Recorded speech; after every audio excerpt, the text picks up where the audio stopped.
Welcome to the platform of the academy. My name is Pracheta Gupta और आज हम आपको जो लास्ट टॉपिक पढ़ाया था एंडोक्राइन सिस्टम, उसी के कंटिन्यूएशन में आगे लेके चलते हैं। पर उससे पहले आपको रिकॉल करवा देते हैं कि हमने लास्ट लेक्चर पे आपको क्या क्या चीजें पढ़ाई थी। देखिए, लास्ट लेक्चर में आपको बताया था कि भाई अगर हमें एंडोक्राइन सिस्टम पढ़ना है तो हम एटलीस्ट ये तो जाने कि what is the endocrine system. ठीक है, हमने जान लिया था कि एंडोक्राइन सिस्टम क्या होता है, वहां से हार्मोन रिलीज होते हैं, कुछ हमने ग्लैंड्स के नाम देखे थे। उसके बाद जान लिया एंडोक्राइन सिस्टम क्या है, पर हमें उसे नीड क्या है, हम उसे पढ़ते क्यों हैं। तो अगला टॉपिक था हमारा why do we need the endocrine system. ये भी हमने देख लिया कि भाई उससे हार्मोन रिलीज होते हैं, बहुत सारे आपके डेवलपमेंट होते हैं, बॉडी के जो कोऑर्डिनेशन है उसके लिए बहुत मेजर रोल प्ले करता है। ठीक है, उसके बाद अब इसी एंडोक्राइन सिस्टम से कुछ सिक्रीशन सिक्रीट होते हैं जिसे आप हार्मोन्स कहते हैं। ठीक है, hormones are the chemical messenger. उसकी कुछ बेसिक कैरेक्टरिस्टिक हमने दी थी कि ये आपके ब्लड शुगर लेवल को मेंटेन करते हैं, ग्रोथ में हेल्प करते हैं, आपके इमोशन में हेल्प करते हैं, मूड में हेल्प करते हैं, मूड चेंज करते हैं। और कुछ आपको हार्मोन्स के नाम बता दिए थे, जैसे आपका इंसुलिन हो गया, एड्रेनालिन हो गया, थायरॉक्सिन हो गया। ठीक है, ये सारे आपको हार्मोन्स बताए थे। उसके बाद आपको बता दिया था जितनी भी आपकी एंडोक्राइन ग्लैंड्स होती हैं उसकी पोजीशन क्या होती है, वो कहाँ पे प्रेजेंट होती है, फीमेल में कहाँ पे होती है, मेल में कहाँ पे होती है, कितनी होती है, ये सारे नंबर्स आपको बता दिया। ठीक है, अब आपको एक सिंगल एंडोक्राइन ग्लैंड के पास लेके चलते हैं, सबके बारे में देखते हैं। सबसे कौन कौन सा हार्मोन रिलीज होता है, क्या उसका फंक्शन होता है, और अगर वो हार्मोन प्रॉपर मात्रा में रिलीज नहीं होता है तो उससे आपको क्या प्रॉब्लम फेस करनी पड़ेगी। ठीक है, चलिए चलते हैं। तो सबसे पहली आपको एंडोक्राइन ग्लैंड जो हम पढ़ाने जा रहे हैं दैट इज पैनक्रियास। ठीक है, पैनक्रियास देखिए, पैनक्रियास जो होती है it is located in the upper abdomen behind the stomach. जो आपकी बॉडी का एब्डोमिनल रीजन होता है, स्टमक के बिल्कुल पीछे वाला। इससे आप देखेंगे, अगर इसी को हम कंटिन्यूएशन में रखें, देखिए ये आपकी स्मॉल इंटेस्टाइन वाला पार्ट है जो सी शेप का दिख रहा है। स्मॉल इंटेस्टाइन का सबसे पहला part which is called as duodenum, second part jejunum, third part ileum. ठीक है, तो जो स्मॉल इंटेस्टाइन का ये वाला पार्ट है, इसी के आगे आप देखेंगे स्टमक बनाते हैं। इसी के ऊपर भाई देखो ऐसे कुछ बनाते हैं, ऐसे कुछ आप स्टमक बनाते हैं। ठीक है, ऐसे बनाते हैं। ये वाला जो पार्ट है, ये वाला this is the small intestine का पहला पार्ट व्हिच इज ड्यूडेनम। यहीं पे आप देखेंगे ये आपकी एक लीफ लाइक ग्लैंड प्रेजेंट होती है which is called as pancreas. यही चीज आप यहाँ देख रहे हैं। ठीक, अब इसमें नेक्स्ट पॉइंट लिखा हुआ है a heterocrine gland act as both exocrine and endocrine gland. ठीक है, ध्यान रखिएगा, आपने एक्सोक्राइन ग्लैंड एंडोक्राइन ग्लैंड के बारे में नहीं पढ़ा है, तो ये चीज समझिए कि जो हेटेरोक्राइन ग्लैंड या also called as mixed gland, ठीक है, this is also called as mixed gland. इसका मतलब ये होता है कि ऐसी single gland which can perform the function of both endocrine as well as endocrine part. ठीक है, which can perform the function of both endocrine gland as well as exocrine gland, those glands are called as heterocrine gland या फिर mixed gland. Right, अब देखिए इसी में आगे चलते हैं। ये जो पैनक्रियास है, यहाँ आपको दिखाते हैं कि इसके एक्सोक्राइन पार्ट क्या होते हैं और एंडोक्राइन पार्ट क्या होते हैं। ठीक, ये आपका पैनक्रियास है, ये जो आपको दिखाई दे रहा है लीफ लाइक ग्लैंड हो गया, ये पैनक्रियास है। अब ध्यान देना, जो एक्सोक्राइन पार्ट होता है, एक्सोक्राइन ग्लैंड जो होती है, these are also called as ducted gland. Why they are called as ducted glands? Because they have ducts for the transportation of their secretion. लेकिन यही अगर हम एंडोक्राइन ग्लैंड की बात करें तो endocrine glands are also called as ductless glands. क्यों? क्योंकि जो एंडोक्राइन ग्लैंड्स होती हैं इनके पास कोई भी डक्ट प्रेजेंट नहीं होती है अपने सिक्रीशन को ट्रांसपोर्ट करने के लिए। तो कैसे ट्रांसपोर्ट करेंगे? ये अपने सारे secretion which are hormones directly pour कर देती हैं इनटू द ब्लड स्ट्रीम, और उसी ब्लड के थ्रू जैसे ही ब्लड आपकी पूरी बॉडी में ट्रैवल करता है, उसी ब्लड स्ट्रीम के थ्रू सारा का सारा जो हार्मोन है वो अपनी टारगेट साइट पे पहुंच जाता है। ठीक, अब देखते हैं कि आपके जो एंडोक्राइन ये ग्लैंड एंडोक्राइन और एक्सोक्राइन पार्ट जो है पैनक्रियास में वो कहाँ है।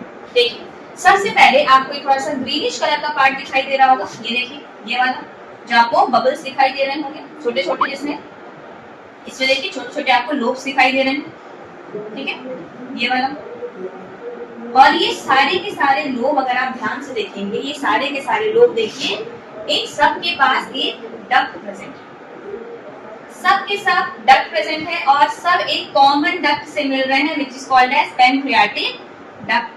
तो अब इसमें इन लोब्स के अंदर जो भी सिक्रीशन होगा वो इस डक्ट के थ्रू ट्रैवल करेगा सबका, और ये कॉमन डक्ट के थ्रू आगे ट्रांसफर होगा।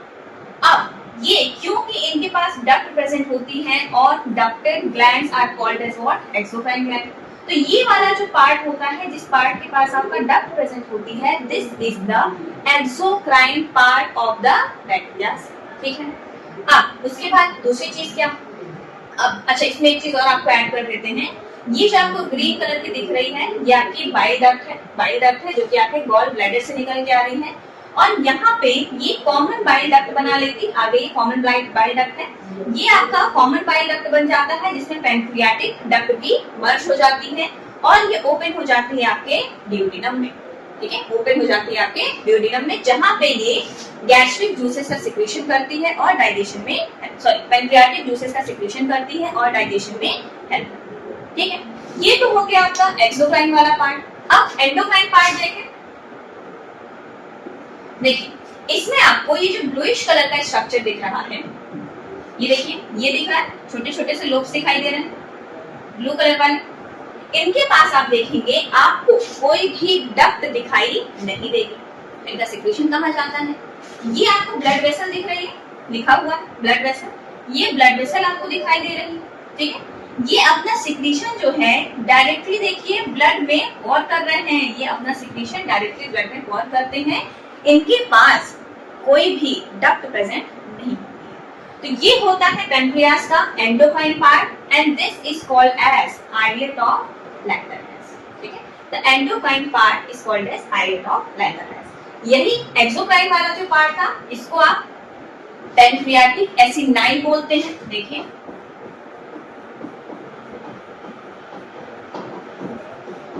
पैनक्रियाटिक एसिनाई बोलते हैं, और यहाँ जो सेल्स प्रेजेंट होती हैं those are called as acinar cells, ठीक है। ये एक्सोक्राइन पार्ट है, ध्यान में रखिए, एक्सोक्राइन पार्ट का पार्ट होता है आपका एसिनल सेल, और जो एंडोक्राइन पार्ट होता है उसमें जो सेल्स होती हैं those are called as islet of Langerhans. इसमें भी अलग अलग तरह की सेल्स होती हैं, आपकी अल्फा सेल्स होती हैं, बीटा सेल्स होती हैं, डेल्टा सेल्स होती हैं, उसे आप आगे जाके देखेंगे, और सबसे कौन सा सिक्रीशन होता है वो भी हम, इतनी बात समझ में आई क्या। हेटेरोक्राइन ग्लैंड मतलब ऐसी gland which will function both as an endocrine as well as endocrine gland। Exocrine part आपने देखा है एसिनल सेल या फिर पैनक्रियाटिक एसिनाई, एंडोक्राइन वाला पार्ट आपने देखा है ये आइलेट ऑफ लैंगरहैंस, राइट।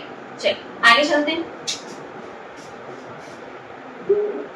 अब देखिए, अब अगर हम इनके फंक्शंस की बात करें, फंक्शन की बात करें पूरे पैनक्रियास की, तो आपने दो चीजें देखी हैं, एक तो इसका एक्सोक्राइन पार्ट देखा है, एक एंडोक्राइन पार्ट देखा है। तो पहले हम इसका जो एक्सोक्राइन वाला पार्ट है उसके फंक्शंस देख लें, ठीक है। आपका जो एक्सोक्राइन वाला पार्ट है उसके फंक्शंस देख लेते हैं। तो एक्सोक्राइन फंक्शन क्या होता है, प्रोड्यूसेस पैनक्रियाटिक जूसेस, पैनक्रियास से रिलीज हो रहे हैं तो जो जूसेस सिक्रीट करेंगे उसको क्या बोलेंगे, पैनक्रियाटिक जूसेस, और ये हेल्प करते हैं आपके डाइजेशन में because they contain digestive enzymes, ठीक है। आपने 9th क्लास में पढ़ा होगा डाइजेस्टिव सिस्टम के बारे में, उसमें आपने अलग अलग जगह के सिक्रीशन पढ़े होंगे पूरे डाइजेस्टिव सिस्टम में, एलिमेंट्री कैनाल में, जहां जहां जो जो जूसेस सिक्रीट होते हैं, जो जो एंजाइम सिक्रीट होते हैं वो आपने पढ़ रखा होगा। तो वहीं पे ये डाइजेस्टिव जूसेस सिक्रीट करते हैं जो कि आपका डाइजेशन में हेल्प करते हैं। तो पैनक्रियास से सिक्रीट होने वाले कौन कौन से आपके एंजाइम्स होते हैं, एक तो है आपका amylase which functions to break down the carbohydrate, ठीक है। नेक्स्ट आपका आ जाते हैं lipases which breaks down fat, तीसरी चीज आती है proteases which is used to break down proteins. तो तीन तरह के आपके एंजाइम्स आपने देख लिए यहाँ पे, कौन कौन से, प्रोटीएजेस, लाइपेजेस एंड एमाइलेजेस। ये तो बात हो गई आपके पैनक्रियास की एक्सोक्राइन पार्ट, ठीक है। अगर हम इसमें आगे देखें इसका एंडोक्राइन फंक्शंस क्या क्या होते हैं, देखिए अब अगर हम इसका मेन जो आपको पढ़ना है वो होता है एंडोक्राइन फंक्शन। देख लेते हैं इसके एंडोक्राइन फंक्शन क्या होते हैं। एंडोक्राइन फंक्शन में आपका अभी आपने देखा कि यहाँ से कुछ चीजें रिलीज होती हैं। जो एंडोक्राइन वाला पार्ट होता है उसे बोला जाता है आइलेट ऑफ लैंगरहैंस। इसी आइलेट ऑफ लैंगरहैंस में आपकी 3 तरह की सेल्स प्रेजेंट होती हैं, alpha cell, beta cell and delta cell. अब जो अल्फा सेल से रिलीज होता है उस हार्मोन का नाम होता है ग्लूकेगॉन। ध्यान रखिएगा, ये पूछ लिया जाता है कि इंसुलिन जो है वो आपका कौन सी सेल से, पैंक्रियास की कौन सी सेल से सिक्रीट होता है, तो वो होती है बीटा सेल। ठीक है, अल्फा सेल से ग्लूकेगॉन होता है, बीटा सेल से आपका इंसुलिन सिक्रीट होता है, और ये दोनों ही हार्मोन मिलकर एक काम करते हैं, वो होता है क्या, ब्लड के ग्लूकोज के लेवल को मेंटेन करना। ठीक है, अब ये नहीं है कि इंसुलिन और ग्लूकेगॉन दोनों सेम ही काम करेंगे, नहीं, दोनों ऑपोजिट फंक्शन करते हैं। वो जब आपको दोनों के फंक्शन बता लेंगे तब समझाएंगे। ठीक है, ये दोनों ही मिलके कंबाइंड फॉर्म में मिलके दोनों ही ब्लड के ग्लूकोज के लेवल को मेंटेन करने का काम करते हैं। अब हम एक एक हार्मोन पे चलते हैं कि कौन क्या करता है। चलिए देखिए, अब है hormone secreted by your pancreas. अब यहाँ पे अगर हम बात करें पहला इंसुलिन की, क्योंकि यही आपको मेन पढ़ना है, ग्लूकेगॉन का रोल तो बहुत छोटा सा है, तो आप देख लेंगे।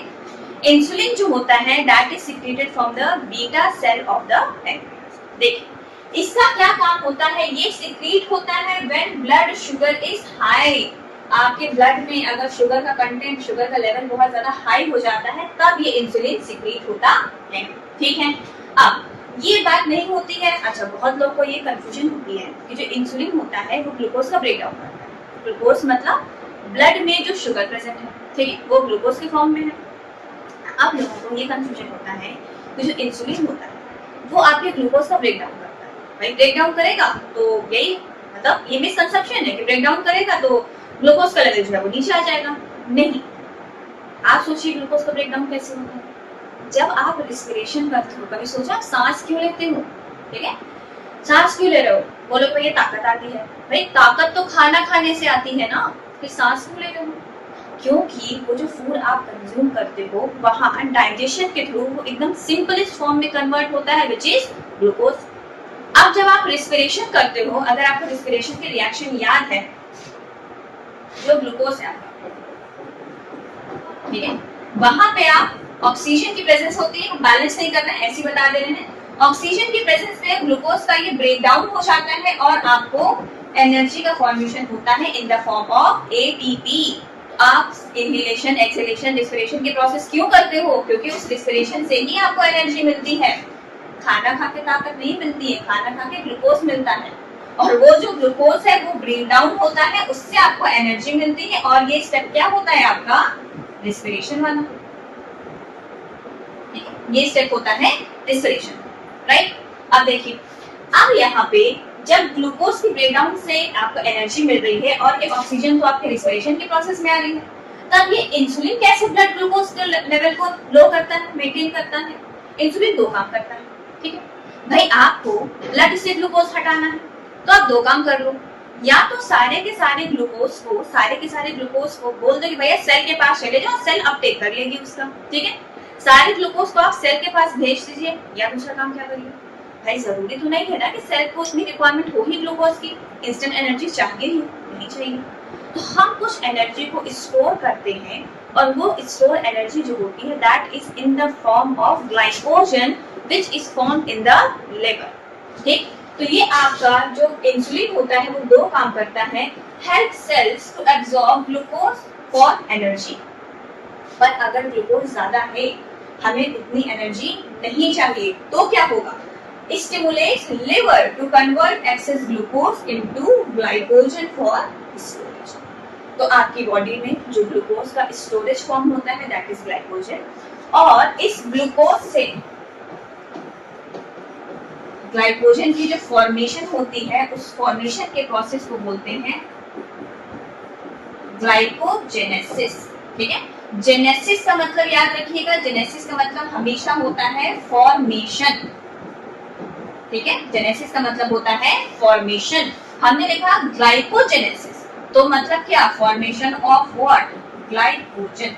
तो ग्लाइकोजेनेसिस की प्रोसेस कौन करवाता है? आपका इंसुलिन हार्मोन करवाता है। ठीक, इतनी बात समझ में?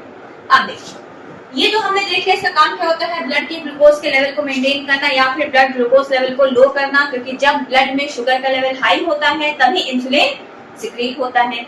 कैसे लो करेगा? दो काम करेगा। क्या काम करेगा? या तो इस सेल को बोलेगा भाई आप ग्लूकोज को बहुत ज्यादा एब्जॉर्ब कर लो, अपटेक कर लो और एनर्जी फॉर्म कर लो। अगर उतनी एनर्जी की रिक्वायरमेंट नहीं है तो जाता है भैया लीवर के पास कि प्लीज हेल्प मी, मेरी हेल्प करो। कैसे हेल्प करो?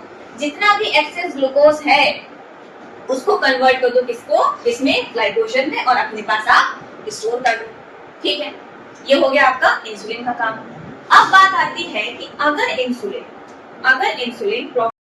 या तो इंसुलिन बहुत ज्यादा एक्सेस में सिक्रीट हो जाए या तो इंसुलिन बहुत ही कम सिक्रीट हो जाए, भाई दोनों में ही दिक्कत है, क्योंकि नेचर ने आपकी बॉडी में हर एक चीज बिल्कुल बैलेंस करके भेजी है।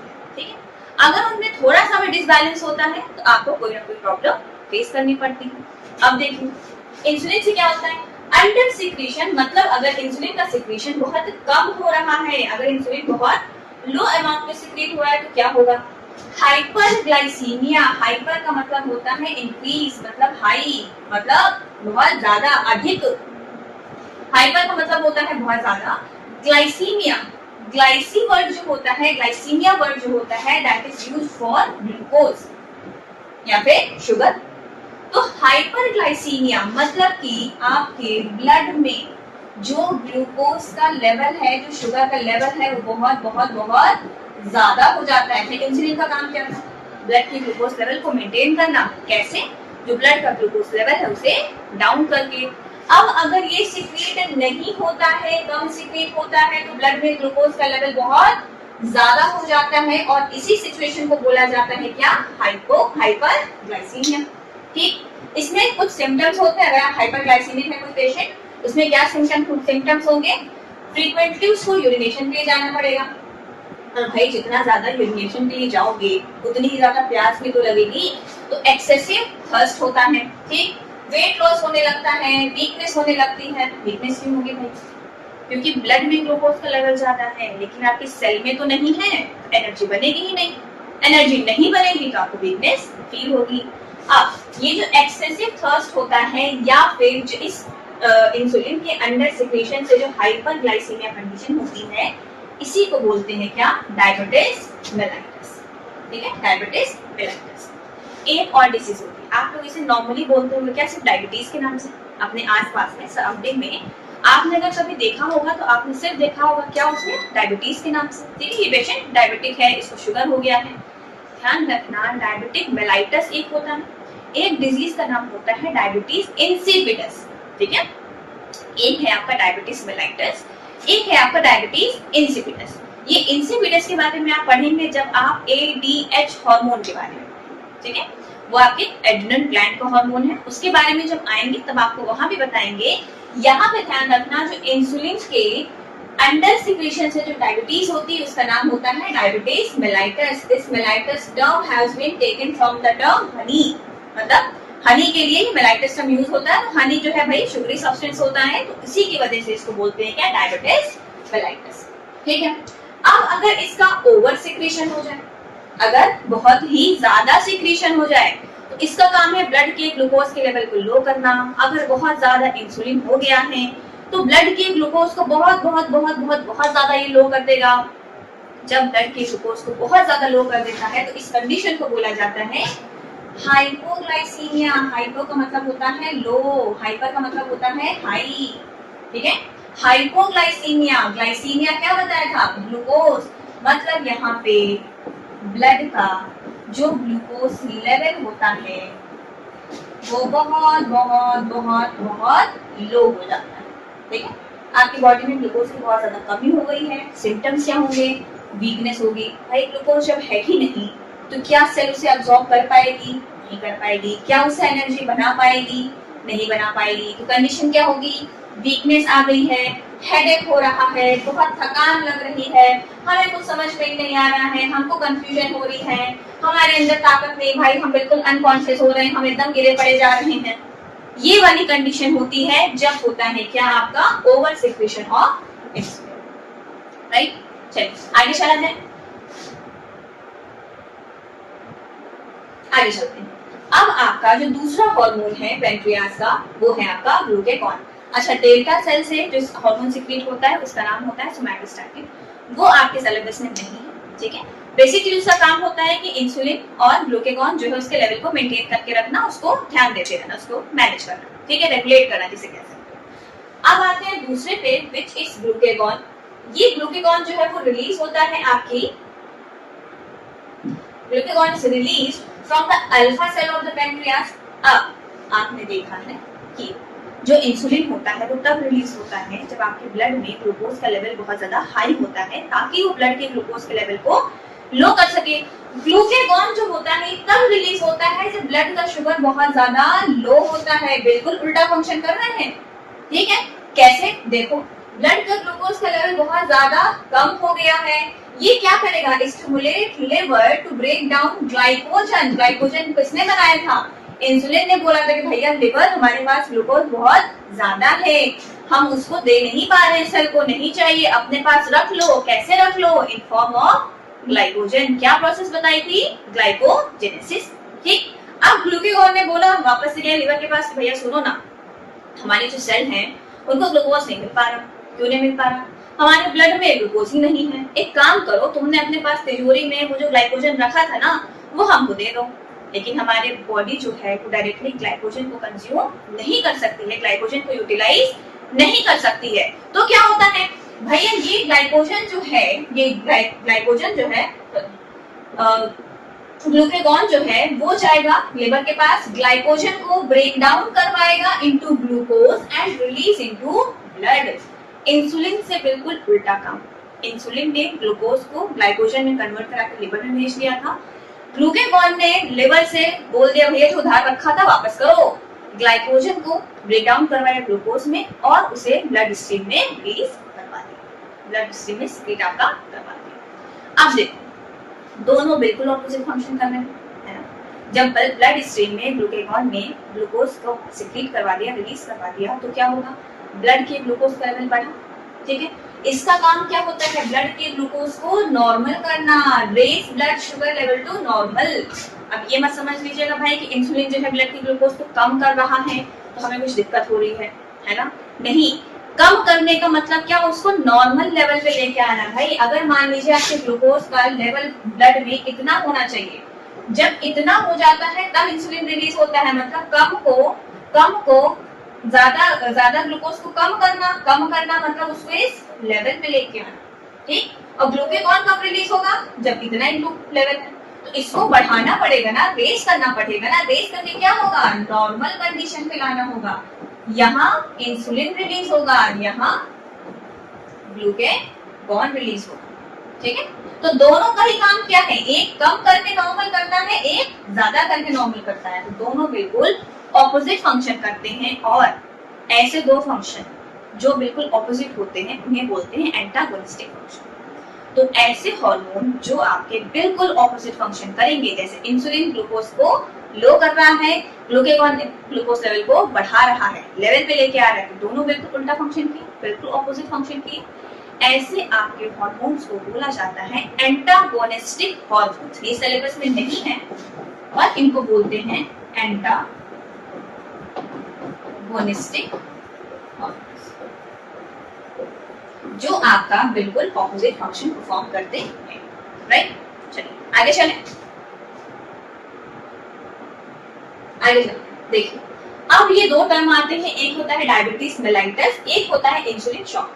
डायबिटीज मेलाइटस हमने आपको बता ही दिया है, रिपीट कर रहे हैं। जब इनसफिशिएंट इंसुलिन जो है वो जब रिलीज होता है, इनसफिशिएंट इंसुलिन होता है बॉडी में, इनसफिशिएंट इंसुलिन का प्रोडक्शन होता है, उस कंडीशन को क्या बोलते हैं आपका? भाई अंडर सिक्रीशन हो रहा है, उसे आपने क्या बोला था? हाइपरग्लाइसीमिया। और उसी डायबिटीज को आप बोलते हो क्या? Diabetes mellitus. अब दूसरी चीज है इंसुलिन शॉक। ये इंसुलिन शॉक क्या होता है? जब आपकी बॉडी, अच्छा आपके आसपास में घरों में या अगल बगल आपने देखा होगा कुछ पेशेंट ऐसे होंगे, डायबिटिक पेशेंट होंगे, जिनको इंसुलिन के इंजेक्शन दिए जाते हैं। एग्जांपल के साथ बता रहे, समझ आएंगे, ठीक। ऐसे पेशेंट होंगे जिनको आपने इंसुलिन के इंजेक्शन दिए होंगे। अब सपोज करो उनको इंसुलिन के इंजेक्शन का डोज ज्यादा, क्या होगा? जैसे इंसुलिन के इंजेक्शन का डोज ज्यादा हुआ, उनके ब्लड में जितना ग्लूकोज था सबका सब इधर उधर हो गया। ब्लड में ग्लूकोज का लेवल ये नॉर्मल लेवल से, ये नॉर्मल लेवल है तो यहाँ पे आ गया और कम हो गया। और आपने देखा है जब ब्लड में ग्लूकोज का लेवल बहुत ज्यादा कम हो जाता है, हाइपोग्लाइसेमिक कंडीशन होती है, तो क्या होता है, अनकॉन्शियस होने लगते हैं, चक्कर आने लगता है, डिजीनेस फील होती है, टाइटनेस होती है, वीकनेस होती है। ठीक है, तो अब इसमें क्या होगा, पेशेंट के कोमा में जाने के चांसेस होते हैं। ध्यान रखिएगा, अगर इंसुलिन शॉक लगा, मतलब कि एक जितना रिक्वायर्ड अमाउंट है उससे ज्यादा इंसुलिन की डोज दे दी, तो जितना ग्लूकोज है ब्लड में सबका सब यूटिलाइज हो जाएगा, सबका सब इधर उधर हो जाएगा और वहां पे आप पेशेंट जो है वो कोमा में जा सकता है। इसी को बोलते हैं इंसुलिन शॉक। ओवरकम करने के लिए क्या करोगे, सिचुएशन तो पता चलेगी भैया क्या है, ब्लड में ग्लूकोज की कमी है। ठीक है, ब्लड में ग्लूकोज की कमी है, आपको ब्लड में ग्लूकोज डालना है, इंस्टेंट कैसे दोगे, टॉफी दे दो। ऑरेंज कैंडी बहुत अच्छी चीज होती है, बहुत अच्छा सप्लीमेंट होता है जिसे आप तुरंत दे सकते हो। ठीक, अब ये नहीं कि मैम ने बोला अच्छा सप्लीमेंट होता है चलो हम रोज खाएंगे टॉफी, वो मत करना। वो पेशेंट जो इंसुलिन शॉक लगा है, जो कोमा में जाने के चांसेस हैं जिसके, उसको अगर आप एक ऑरेंज कैंडी या फिर कोई भी स्वीट कैंडी दे देते हैं तो उससे क्या होगा, उसको ग्लूकोज मिलेगा, ब्लड में शुगर का लेवल जो है वो नॉर्मल रेंज पे आएगा। या दूसरी चीज, कोई भी स्वीट बिस्किट रखे हैं, स्वीट बिस्किट याद रखना, टेस्ट के चक्कर में नमकीन बिस्किट मत देना। स्वीट बिस्किट अगर आप देते हैं तो उसमें भी ग्लूकोज की कुछ अमाउंट होता है जिससे उसका ब्लड का ग्लूकोज जो है वो नॉर्मल रेंज पे आने लगता है। इंस्टेंट आप ये चीजें कर सकते हो, बाकी फर्दर उसका ट्रीटमेंट करवाना है, बट इंस्टेंट में आप ये चीजें कर सकते हो उसको कोमा में जाने से बचाने के लिए। इतनी चीजें मैंने जो आपको बताई हैं वो है आपके पूरे के पूरे पैनक्रियास के बारे में। एक बार फिर से देख लेते हैं क्या क्या चीजें हैं, बिल्कुल ओवरव्यू के साथ, बिल्कुल हल्का सा देखते हैं क्या चीजें हैं, कहां से स्टार्ट किया था। सबसे पहले आपको बताया था कि एंडोक्राइन सिस्टम क्या होता है, देन बताया कि आपको एंडोक्राइन सिस्टम की नीड क्यों होती है, देन आपको बताया कि हार्मोन क्या होते हैं, केमिकल मैसेंजर्स होते हैं, कुछ बेसिक्स इनके नाम बता दिए, देन आपको सारी की सारी एंडोक्राइन ग्लैंड्स जो होती हैं उनकी पोजीशनिंग के बारे में बता दिए, कहाँ होती है, क्या क्या नाम होता है, मेल में कहाँ है, फीमेल में कहाँ है, कितनी है। ठीक है, उसके बाद आज जो आपको बताया है सिंगल एंडोक्राइन ग्लैंड के बारे में, which is a heterocrine gland, जो कि आपका पैंक्रियास, दोनों इसके एक्सोक्राइन एंडोक्राइन पार्ट्स के बारे में आपको बता दिया। इसमें जो एक्सोक्राइन फंक्शन होता है जो डाइजेशन में हेल्प करता है, डाइजेस्टिव एंजाइम्स सक्रिय होते हैं, तीनों के नाम बता दिए हैं। नेक्स्ट जो है वो है आपका एंडोक्राइन फंक्शन। एंडोक्राइन फंक्शन जो पार्ट परफॉर्म करता है that is called as islet of Langerhans. उस आइलेट ऑफ लैंगरहैंस में आपकी अल्फा बीटा डेल्टा सेल्स होती हैं। अल्फा सेल से ध्यान रखना ग्लूकेगॉन रिलीज होता है, बीटा सेल से आपका इंसुलिन रिलीज होता है, और ये दोनों के दोनों ही ब्लड के शुगर के लेवल को मेंटेन करते हैं, चाहे कम करके चाहे ज्यादा करके। ठीक है, नेक्स्ट आते हैं हार्मोन सिक्रेटेड बाय पैंक्रियास। बता दिया आपको इंसुलिन है जो ब्लड का शुगर के लेवल को कम करता है, जब बहुत ज्यादा हाई होता है तब सिक्रीट होता है। ग्लूकेगॉन इसका डिसऑर्डर्स बता दिए, भाई अगर अंडर सिक्रीशन है, कम सिक्रीट हो रहा है तो वहां पे हाइपरग्लाइसेमिक कंडीशन होगी, ओवर सिक्रीशन हो रहा है तो वहां पे हाइपोग्लाइसीमिया कंडीशन होगी। नेक्स्ट आते हैं ग्लूकेगॉन पे जो कि सिक्रीट होता है अल्फा सेल से। ये आपके ब्लड के ग्लूकोज के लेवल को बढ़ाता है, इसीलिए सिक्रीट होता है जब ब्लड में शुगर का लेवल जो है वो लो होता है। ठीक है, नेक्स्ट आपको दो टर्म्स बता दी, डायबिटीज मेलाइटस और इंसुलिन शॉक। तो आज के लिए इतना ही रखते हैं, नेक्स्ट टाइम पे आपसे मिलेंगे तो नेक्स्ट टाइम पे आपको और भी अलग अलग ग्लैंड्स के बारे में बताएंगे। आज पैंक्रियास के बारे में बताया है, उसके बाद और भी जितने भी ग्लैंड्स आपको बताई हैं एक एक करके सबके बारे में, सबकी पोजीशनिंग के बारे में, सबके फंक्शंस के बारे में, और जो हार्मोन रिलीज होते हैं उसके अलावा उनकी डिफिशियंसी से या ज्यादा सिक्रेशन होने से क्या डिसऑर्डर हो सकते हैं, वो सारी बातें करते रहेंगे। आज के इस लेक्चर को पढ़ने के लिए बहुत बहुत thank you. Have a nice day.